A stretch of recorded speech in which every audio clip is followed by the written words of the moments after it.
I'm joined in the studio by the lovely Felix Milton. Good morning. Good morning. How are you today? Fine, thank you. And I'd like to tell everybody we are matching.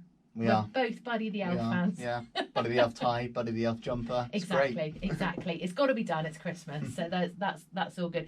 Now, on Monday, you made an appearance on TV. I did, yeah. I was discussing the election in North Devon on Sky News, which was quite surreal, but it was a good experience. Yeah, definitely. And do you think are they going like all around the country now? They're going to marginal seats where it could go either way between two parties. So they're going and seeing North Devon as a marginal seat. So, yeah, they wanted to get some local opinions. So that's why I sort of stumbled into it. You sort of just fell in and there you were. A good job they didn't ask me, really, because I don't know. So, looking back at that, and so today we are going to be talking about the election and about actually how could it affect people's money? It could, but it's sort of going to talk about a menagerie of things today, really. Yeah, the election obviously tomorrow. Yep. So the first thing I want to say to everyone is, regardless of what you think, go and turn up at the polling station. If you don't want to vote for anyone, fine. Turn up though. Do that. If you do yourself a justice, because that is more powerful than just not going to vote at all. Yeah. So turn out to vote. Really, really important. So that's the first thing I want to encourage everyone to do. Everybody. But in terms of how it may affect your money, so with the polls that have been coming out of late, the market generally is anticipating there's going to be a Conservative majority. Okay. Now, when I say the market's anticipating that, it means that the pound has generally been strengthening against global currencies, which means it's obviously cheaper for us to buy things from abroad, which is good. However, if there is a shock from what they're believing on Thursday and there's not a majority and there's a hung parliament again, the pound is likely to fall. If you are going on holiday in the near term and you don't like waiting or don't want a bit of risk, buying your currency sort of before that exit poll comes out at 10 p.m. and then the final result probably is going to be better to hedge your bets if you don't want to take that risk that it may not be what the market's expecting, because there is probably going to be some more uncertainty if there was a hung parliament and so on. So that's what I'd say there. And again, a hung parliament will lead to more uncertainty. Are we going to have Brexit? Are we not going to have Brexit? So just generally, if you are a bit risk averse and want to make sure you know what you're getting currency wise, buy it now rather than waiting before the exit polls come out and after the election. Yeah, and I guess it doesn't really matter when you get it, does it? Even if you're going on holiday next Easter, still get your money now. So you well, I'd say next Easter is a bit far away, but if you're going sort of in the next 2 weeks or before Christmas or over the Christmas period, and you don't want to risk the fluctuation of currency being too great, perhaps buying it today before those exit polls come out and the results of the election, because if the market is shocked, it can mean that the pound can fluctuate quite vastly. So. Oh wow. Okay. Oh my goodness. So basically, just getting ahead of the game, isn't it? That's what it's if all you about. don't want to take a bit of a gamble, or if you expect the election to be one way or the other, then why not? But well, you can wait because you may get a better rate. That's the flip side. But if you can't afford that risk, order it today at least, and not tomorrow, and you may be okay. I've got a feeling there's going to be some very busy estate agents, travel agents around North possibly, yeah. So that, I mean, what else could happen with this, with our money and how it's all looking at the moment? So it all sort of depends really on, so governments control what's called fiscal policy, and they leave monetary policy to the Bank of England. So a new government could come in and say, we're going to change the tax rates, for example, on a whole host of things, and that would obviously affect, depending on what your earnings are, it could affect those, or it could affect, you may be better off, you may be worse off. So there's a whole host of things that need to be taken into account. But what's important to remember is, regardless of what government gets in on Friday, they probably won't enact anything that will change this tax year. So they have to do a budget, it has to get passed through Parliament and voted through. So it would probably be the earliest it would affect your earnings, if you like, from next April.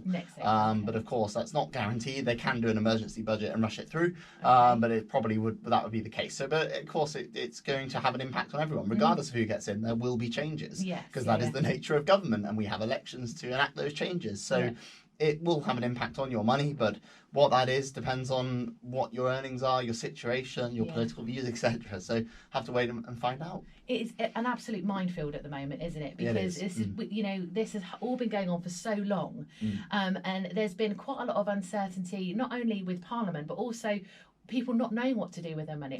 Are they going to be safer doing it one way or the other?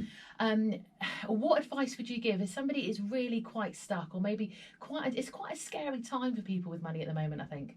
Well, at the moment, it is and it isn't. I mean, inaction is probably the worst thing you could do right now. Mm-hmm. So, yes, there's all this backdrop and volatility and the market's not going either way or the other. But if you're really that unsure, don't just put it in a drawer and forget about it. Yeah. If you know you need access or you need some planning with your finances, go and speak to someone about it. If you're not going to do it yourself, that's the best thing I could suggest. And go and see an independent financial advisor such as ourselves. That's going to be the best outcome for you, because you will be getting advice from someone who is qualified to give you that advice and can let you know. If you know you're not going to do anything yourself, that's probably going to make matters worse down the line. So that's all I'd say. If you are really unsure and really worried, let someone else sort of deal with that for you and tell you what they think. I completely agree with you on that one. I'll happily hand it all over, Felix. So what else is going on? So if you want, it says one of the things we've got here is how much would it cost to be Santa? So this is sort of a bit of fun. I was looking it up earlier to see what the actual logistics are of being Santa Claus. Yeah. So if you are going to be Santa Claus, to make all the toys, it would cost $24.3 billion, which, you know, for all the children in the world, not too bad. I'm not sure what the basis of the toys were, whether it's a sort of probably a little trinket each, because there's quite a lot of children in the world. There are. But the interesting bit is when you come to the logistics of shipping all those toys out to all the children. So if you're going to go by the cheapest option, which would be by ocean and road freight, that would take 2 months and it would cost about $683 million apparently. Oh. However, because it's Santa, you've got to do it all on Christmas Eve. You can't ship it 2 months in advance. So that would cost you about $95.8 billion to ship it all overnight. But unfortunately, there's just not enough planes in the world to carry all the toys. So that's why you need magical reindeer in a sleigh. Otherwise, you can't be Santa. Exactly that. So we are very lucky because Father Christmas is so magical. Exactly. And he can do all this incredible stuff. And luckily, because the elves make it as well, all these toys out there. Exactly. It really does. But going back to this time of year, people, I think we said it last time you were in, they tend to want to spend a lot of money on things that really aren't necessities. Yes. Oh, definitely. And there is this big thing that when the shops start filling up for Christmas, people rush out and they get the chocolates, they get the biscuits, and they get all the stuff they don't need. Do you think that's the case? Is that why generally in the money world, does people spend in to go this time of year?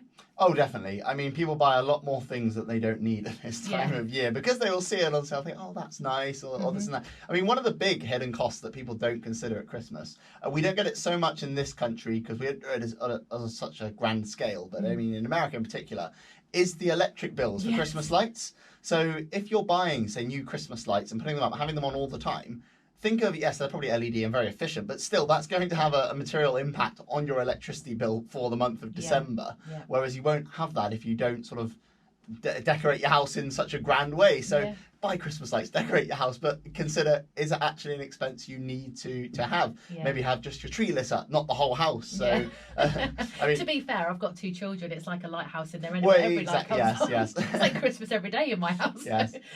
But no, I agree with that. There are lots of things that you do forget, and you walk around, I see so many lights, and that is the first thing that goes through my head is, oh my gosh, your electric bill must be extortionate.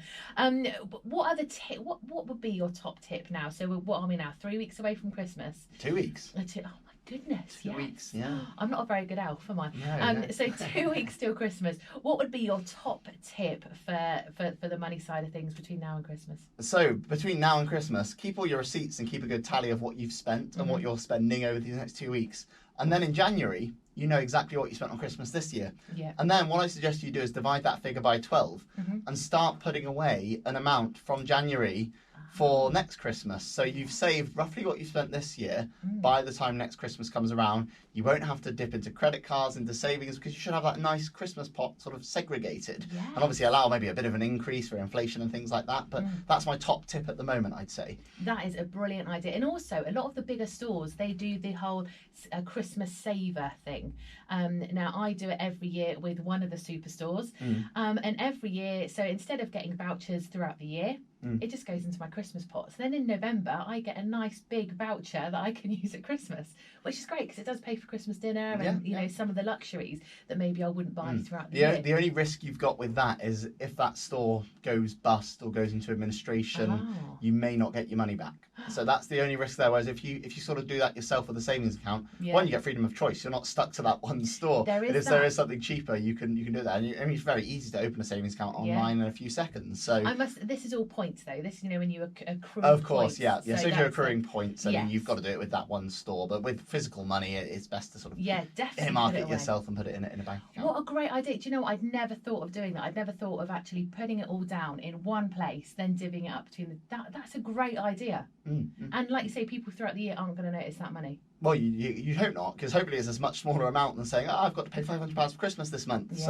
You'd hope it's a lot smaller each month. I mean, if you know roughly what you're going to be spending, say you are going to be spending £500 in the month of December, it's only £40 a month you've got to save.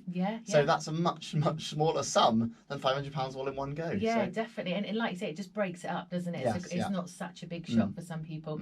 Felix, it's an absolute pleasure having you in the studio again. Thank you so much. Is there anything else that you want to tell North Devon at the moment?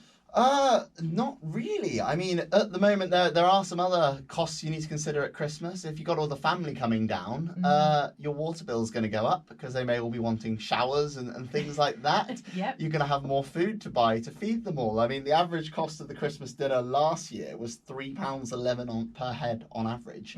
And this year there are potentially sprout shortages and things like that. So it may make certain things more expensive that you may view as a necessity. So the cost of Christmas dinner can be quite a big expense, especially if you've got all the extended family coming as well. Yeah, definitely. We are doing a big family thing this year. Have you got a big family meal planned this year? Usually a big family dinner. Yeah, see, we're doing the same thing, and I love that.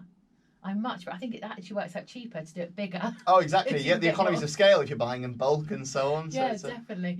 Oh, fantastic. Well, it's lots of food for thought there, and I'm sure if any of our listeners want any more advice, they can get in contact with you. Yes. You're based in Barnstaple. I am. And what's your telephone number? So somebody's got a burning question, how can they get in contact with you? So you could call the office. So the easiest way to call me is on 01271 344 300.